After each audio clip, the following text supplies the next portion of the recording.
Today, I received a recently released phone sent by a fan. The back cover was smashed, and the body was bent. The fan said the phone was only a few days old. He was testing the camera on the second floor balcony at home, with over 100 million pixels and 120x zoom. It really does pack a punch, but he accidentally slipped, and the tragedy happened. The phone slipped from his hand and fell to the ground. He took it to the after-sales service for inspection, and they said the motherboard was broken. The cost for replacing the back cover and motherboard was over 3,000 yuan. He sent it to me to see if I could repair the motherboard. That way, he could save a little money. Money doesn't really matter. I just want to see what kind of summer scenery could make you so absorbed. After opening the phone, we tested the power supply. We found a 200 milliamperes power leak on the motherboard. We continued disassembling the motherboard to check. The large rear camera module occupies 2/3 of the motherboard. It's really a camera with a phone function, like the iPhone 16. This has a dual-layer motherboard design. The motherboard has clearly deformed.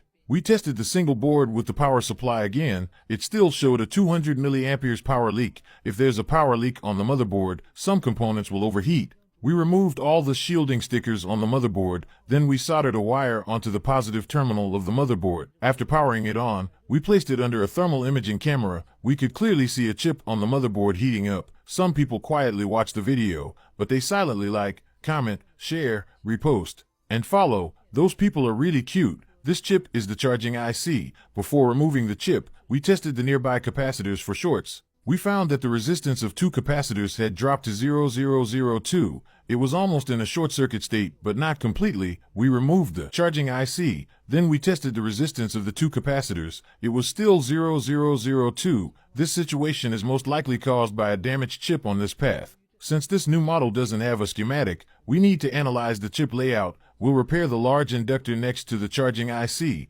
One side of the charging inductor connects to the charging IC, and the other connects to the second main power supply of the motherboard. We removed the inductor. Next, we tested the side connected to the second main power supply. We found the resistance was 0.002. This confirms that the two capacitors we tested earlier are the second main power supply. Most of the chips on the second side of the motherboard are under the dual-layer design, so we need to use a hot air gun to separate the layers to continue the repair. Since the second main power supply's resistance is 0.002, it's not completely grounded. This is likely caused by a damaged chip, so we can't blindly use the burn-in tool. After separating the motherboard layers, we cleaned the motherboard and closely examined it. We found the power IC had cracked due to the fall. We used the hot air gun to remove the cracked power IC. Then we cleaned the pads. We reinstalled a new power IC. Next, we tested the shorted side of the charging inductor. The resistance was now normal. We soldered a wire to the second side of the charging inductor.